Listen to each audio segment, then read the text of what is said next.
আসসালামু আলাইকুম রহমতুল্লাহ বরকাতু। আমাদের 14 সেলিব্রিটি ইব্রাহিম ভাইয়ের কাছে আসলাম। এই হলো কফি হাউস। ওনার কয়েকটা কথা শুনিলই, আর উনি কয়টা বাজে ডিউটিতে আসছে আমরা শুনিলই। বলেন ইব্রাহিম ভাই, ভাই কয়টা বাজে আছেন ডিউটিতে? ভাই ডিউটি সৌদির ভাই ডিউটি করতে করতে দুপুর সকাল 7টা বাজে আই ডিউটি, রাতের 12টা বাজে ছুটি, কয় ঘন্টা হিসাব করেন? আল্লাহ, আর বেতন তো মোটামুটি আছে না?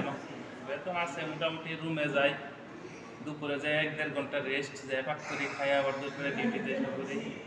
বেতন তো সৌদি আরব বেতন কম, আমরা সকলেই জানি। হয়তো একটা ওভারটাইম কাজ করি আমি দোকানে, এই জন্য আমার পুষছে।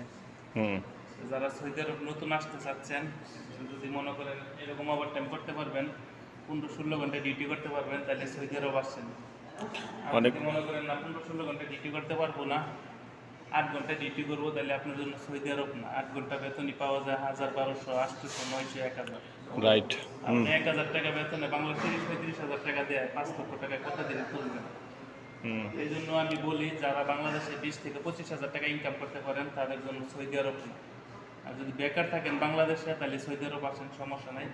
আর আমার মধ্যে যদি ডিউটি করতে পারেন 15-16 ঘন্টা, তাইলে মাসে 70-80 হাজার কামাইতে পারবেন। তাইলে আসেন সৌদি আরব, পরিশ্রম করতে হবে, কঠোর পরিশ্রম। অসংখ্য ধন্যবাদ ভাই এত সুন্দর করে বলার জন্য। আপনার কথাগুলা গাইস আপনারা সবাই কমেন্টে জানান ওনার কথাগুলো সঠিক আছে না না আছে।